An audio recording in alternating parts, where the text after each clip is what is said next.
Welcome back to the Cricket Corner podcast, where we review the fourth day's play in this fourth and final test match between India and Australia, coming to you from the Narendra Modi Stadium here in Ahmedabad. Well, India were at their batting best today and have completely eclipsed Australia's 480 from first innings.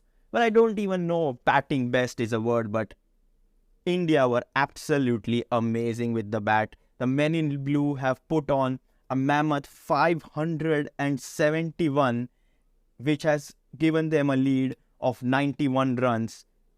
They're heading into the fifth and final day's play in the Border Gavaskar Trophy.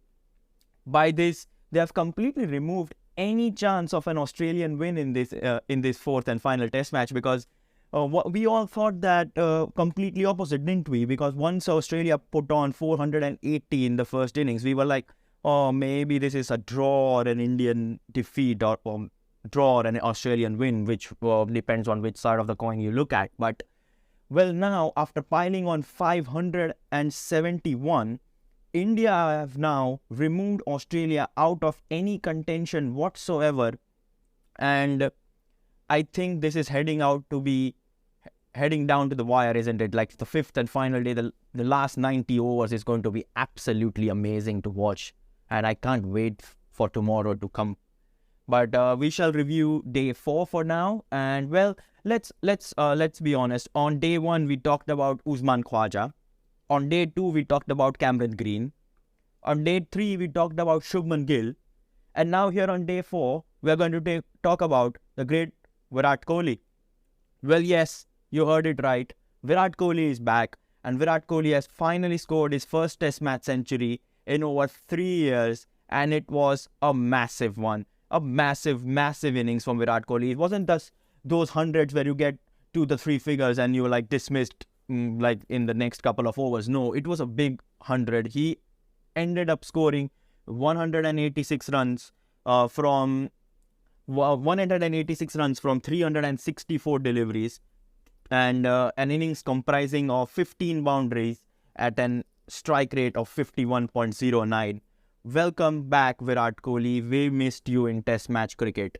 But let's be honest, this wasn't the same Virat Kohli kind of innings that we have gotten used to from seeing him play one-day internationals or T20 cricket. It was a very different kind of a Virat Kohli century, this one. He only scored 5 boundaries before he got to three figures. And all of those 5 boundaries came towards the end of day 3, when he ended up with an overnight score of 59. So from 59 to 100, so that's like 41 runs. He didn't score a single boundary. I think his first boundary of the day came in like the second session at day 4 after lunch. So like he went for a full session and then some without scoring a single 4. But he was in total control, taking no unnecessary risk and just picking up those 1s and 2s along the way to his 75th international century. He's now 4 centuries clear of Ricky Ponting and still 25 behind the great Sachin Tendulkar. 28 centuries in test match cricket as well. And he was brilliant, as I mentioned. And the flurry of boundaries did return once he passed the 3-digit mark. Ended up scoring 10 more 4s to take the score to 186. So 10 boundaries in further 86 runs. So that's half of them there. So the day completely belonged to Virat Kohli. Absolutely amazing. And it's good to see that he was not the only one getting on the scoreboard and not the only one contributing to the Indian cause, because let's be honest, when you score 571 runs, you are not the only one who has scored runs, because if you had done, you would have scored a triple century, but he just ended up on 186. I'll say just, but in context, yes. He was partnered well by the Indian middle order for the first time in this innings, first time in this Border Gavaskar series, and it was quite brilliant to watch. As I mentioned, Virat Kohli 186. So India started the day with an overnight score of 289 for 4 if I'm not wrong. Let me just check. Was that right? So started day 4 with an overnight score of 289 for 3, with Virat Kohli and Ravindra Jadeja out in the middle. Virat Kohli was on 59, Jadeja was on 16. Well, Jadeja and Virat Kohli weren't able to add much to the cause because Jadeja was dismissed quite early into the start of day 4. He was dismissed for 28, so he just added like another 12 runs to his overnight score. He was trying to be a bit too aggressive, in my opinion, to begin with, and I think he didn't catch the ball well. He was caught straight in the hands of mid-off, and that was, I think, it was Usman Khwaja at mid-off, where he, what is it, mid-off or mid-on? I think it was on. I've completely forgotten, haven't I? Well, that's not the point, but Ravindra Jadeja was dismissed for 28 there. Then came Shrikar Bharat, and Shrikar Bharat has had an interesting series. He's been played in all 4 of the test matches, but he's barely contributed with the bat. Yes, he had a cameo here and there, but today was a good opportunity to get some runs on the board and show that he is a capable batsman as well. He made 44 of 88 deliveries. He did score 3 sixes along the way, but he was dismissed as well by Nathan Lyon.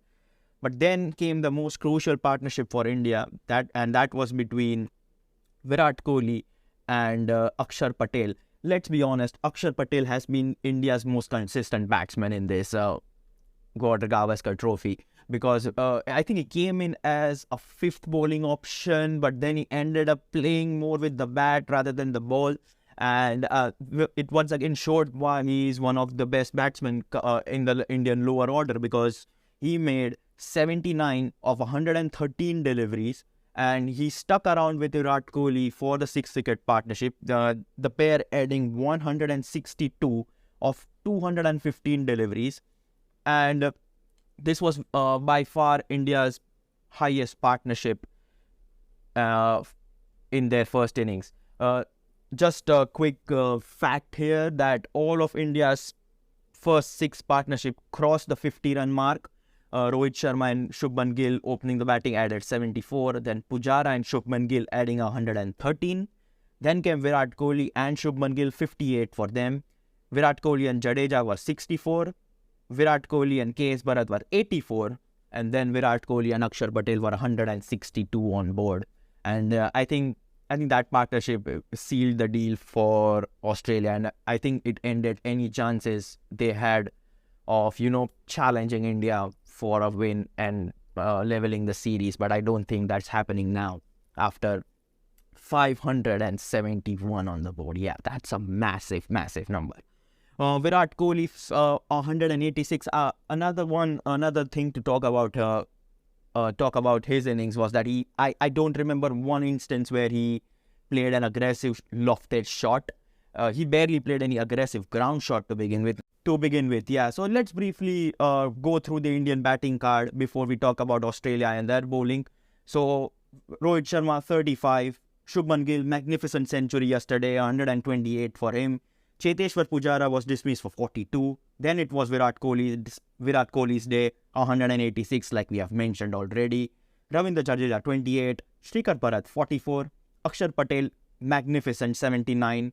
5 fours, 4 sixes along the way. Ravichandran Ashwin, 7. Umesh Yadav's not, and Mohammad Shami not as well. Shreyas Iyer was absent, and he didn't bat at all because, once again, I think he had some back issues which kept him out of the day. And when Australia came out to bat for a couple of overs towards the latter stages of day 4, I think it was Surya Kumar Yadav replacing him in the field as well. So Mitchell Starc, let's talk about the Australian bowling before. Yeah, Mitchell Starc, to begin with, 1 for 97 for him, picked up the wicket of Akshar Patel, bowling through his gate. I think it was an inside edge onto his stumps, not through the gate, but that was Mitchell Starc. Cameron Green, none for 90. Can't replicate his batting heroics with the ball, but that's what happens when you bowl on this kind of a wicket. Nathan Lyon was Australia's pick of the bowler, 3 for 151. Well, he bowled for 65 overs yesterday. Oh, sorry, not yesterday, today. 3 for 151 of 65 overs. He was partnered alongside Todd Murphy, who bowled 46 overs, 3 for 113 for him, and one sole wicket for Matthew Kuhneman, who conceded 91 runs of his 25 overs. Kuhneman picking up the first Indian wicket, dismissing Rohit Sharma, and then it was all Nathan Lyon and Todd Murphy with a solitary wicket there to Mitchell Starc, who dismissed Akshar Patel. So India had to bowl for 6 overs before the end of day's play, and let's revisit the Akshar Patel innings. He made 79, as I mentioned, with 4 sixes, and one of his sixes was over long off, and I think it was Usman Khwaja standing back there, and he tried to jump and take the catch, but in the process injured himself, and that is the reason why he didn't come out to bat for the 6 overs that Australia had to do before the end of day's play. So instead of sending a designated batsman like, let's say, Peter Handscomb, Cameron Green or Steve Smith himself, Australia decided to open with a night watchman, and that's one of the strangest things I've ever seen in Test match cricket. Matthew Kuhneman, who bowled just 25 overs, well, just because in the grand scheme of things, when Nathan Lyon has bowled 65 and Todd Murphy has bowled 46, 25 does look like a really small number. But Matthew Kuhneman opened the innings with Travis Head, and he survived for 18 deliveries. And because the Indian spinners were targeting him, the likes of Jadeja and Ashwin, and later on Mohammad Shami as well. So, but he did survive. There was an edge of, I think it was Ravichandran Ashwin's bowling, but it was too difficult for Shikhar Bharat to take. I think it was a bit low and it hit his pads. So there was not much time for him to react. But that was the only close call between Kuhneman and his losing his wicket. So Australia came out to bat for 6 overs. They just scored 3 runs. I think that the target was to get through this 6 overs and without the loss of wicket, rather than score as many runs as possible. Travis Head scored all 3 of those runs.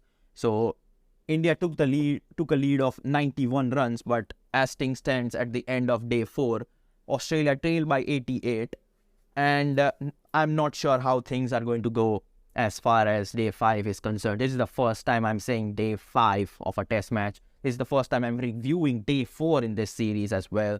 The pitch still looks good. It's not a rank turner. It hasn't become one like we had in Nagpur, Delhi and Indore specifically.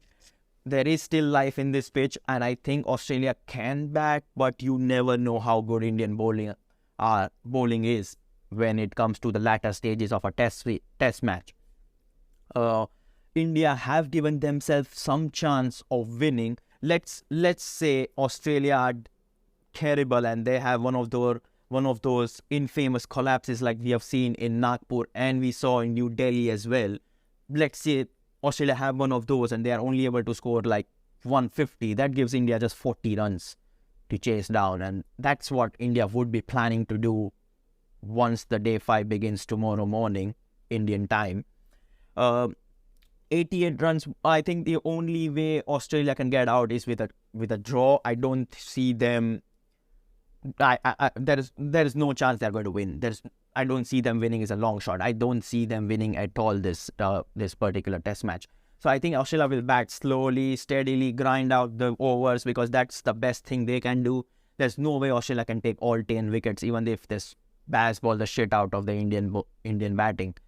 But that's their situation. But for India, this could be really important day in the context of the World Test Championship because Australia trail by 88. So India need to dismiss them as quickly as possible and as low score as possible, which allows them to either win by an innings. Well, that can happen. Australia can be dismissed, but I don't think that will happen. Or get a low enough score to chase down in whatever overs they have in their hand. Because let's just end this podcast by talking about the situation in hand in New Zealand, between New Zealand and Sri Lanka, because that test match has also gone down to the 5th and final day.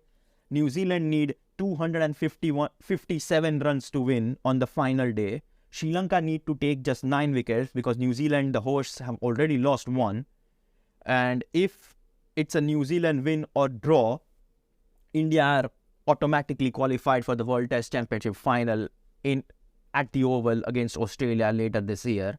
So this Ahmedabad Test becomes redundant. But if Sri Lanka win, and we'll know the result before the end of day 5 here in Ahmedabad. So if Sri Lanka do find their way and take all 9 wickets on the last day, then it's a must-win game for India, because then they depend on Sri Lanka not winning the second test match against New Zealand. So a lot of permutation combination will be going on over there. So should New Zealand win or draw the test match? I think draw is out of question. I don't think it will be a draw. Should New Zealand win, the result in Ahmedabad doesn't matter. But if New Zealand suffer a defeat, India need to win against Australia to make sure that they qualify for the World Test Championship.